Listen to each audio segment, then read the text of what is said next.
Hi everyone, welcome to today's English lesson. In the English lesson today we're writing a different ending to the Pirate Cruncher, or not just a different ending, we're carrying on from the belly of the beast. So we're going to try and write a different ending to the Pirate Cruncher, and we know we're not going to write the whole story, but we're changing what happens. We're not really changing what happens, we're moving it on. The story ends with them being eaten in the original story, and we don't hear any more. That's it, crunch, they're gone.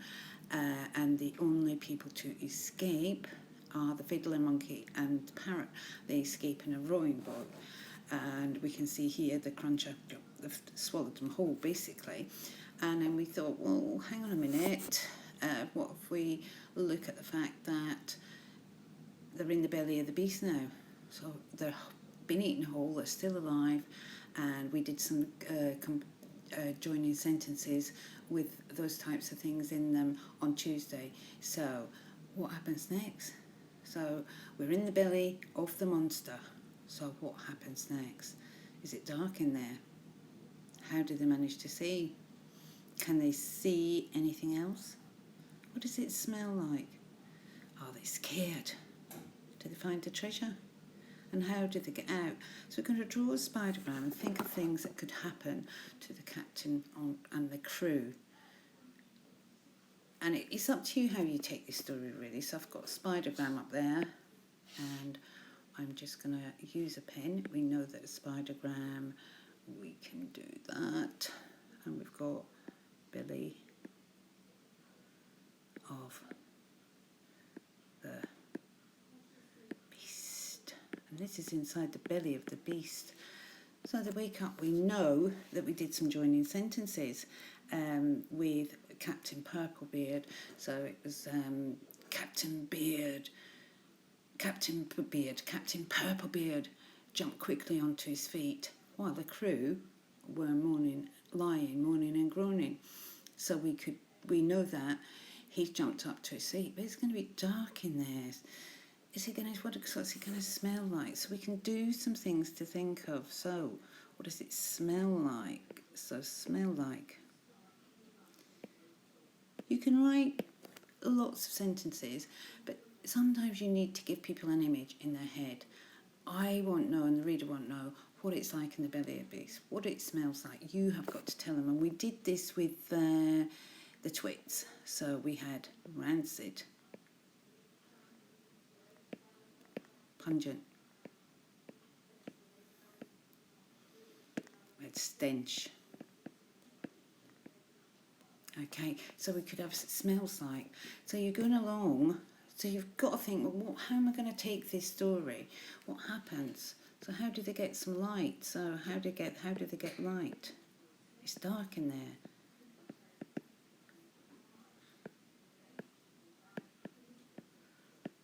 So what do they use to get light? To see. And then as they go down towards a glint of gold, say down a long, narrow, dank, dark, what does it smell like? So they don't just walk down it. Let's not just make them walk, do something else. So scurry. And that's not how we're going to do that one, is it? That'd be curry. That would.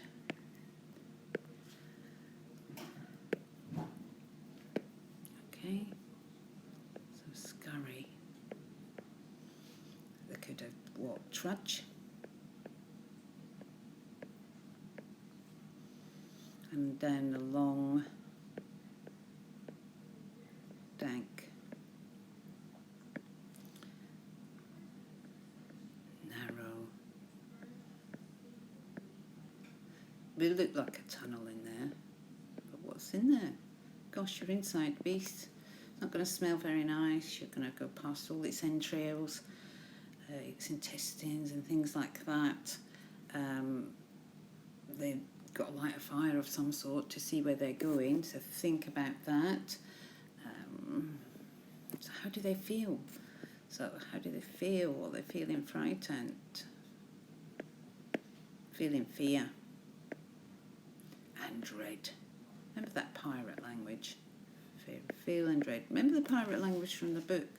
You can always revert back to listening to the story again and thinking of all the vocabulary they use, me hearties. So don't use the normal language we use today. Shiver me timbers and all of that. So you could be feeling fear and dread, scurry, trudge, long, dank, narrow tunnel. What does it smell like? How do they get the light in the first place to go along there? So think about your trudging. So this would be your first thing, wouldn't they, to get some light onto the thing. This would be probably the first thing as well that I smell. Or you could smell it first and then get a light. I don't know. It'd be up to you, that one. I think you'd possibly put this one, first, and that one second. You'd smell something nasty first and get a light. So he'd be up on his feet and think, oh, straight away. The first thing you do is smell something. So then how do they get a light to see?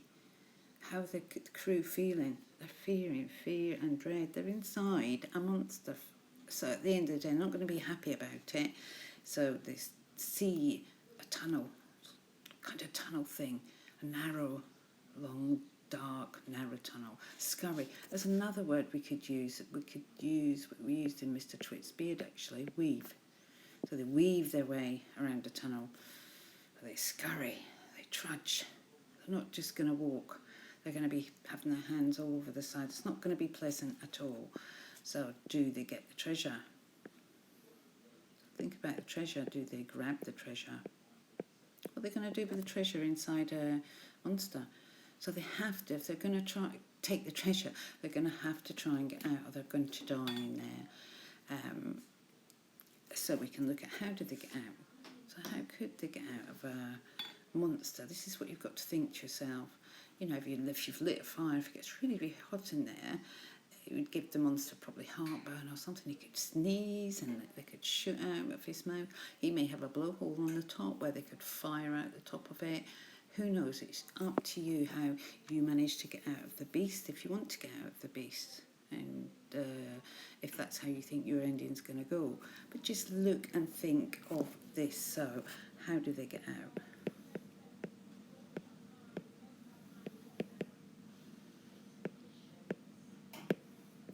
But don't just put, oh, he sneezes and they fire out. When you're inside this beast, you've got to paint a picture for me using your words. So as you're trudging along, what do you feel? What do you hear? What do you smell? And all the time you're telling me, using your sentences about how scared you are, you know, you're trembling with fear, you're shaking. You won't just be saying, I'm frightened. You would be telling me how frightened you are, to give me that picture of how frightened you are. So once you've completed, and you can put all your words on here as well, your Spidergram is to give you lots of ideas to use in your final sentences. So you begin this part of the story once they're in the belly of the beast. We've looked at how to improve our sentences over the last couple of lessons. We need to use our previous learning in this piece of writing. So you need to look back. I've actually put this on, and this is the things that we did on Tuesday as soon as, and this is one in the middle, is one we did a couple of weeks ago. Where you had to put something at the beginning, something at the end. Use these things that we've learned over the last few weeks, okay? So back to this. So we need to use our previous learning. So, okay. So let me see. I've got to look at this pen again. So Captain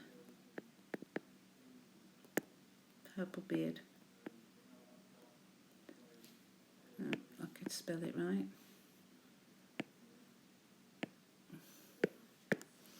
Captain Purple Beard sprang. And we'll get this right. Horrible writing on this board, to be honest. Sprang. Quickly to his feet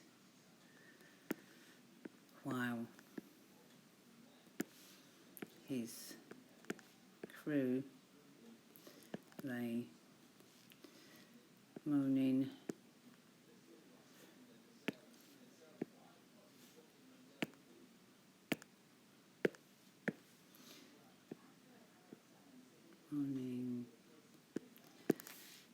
and groaning.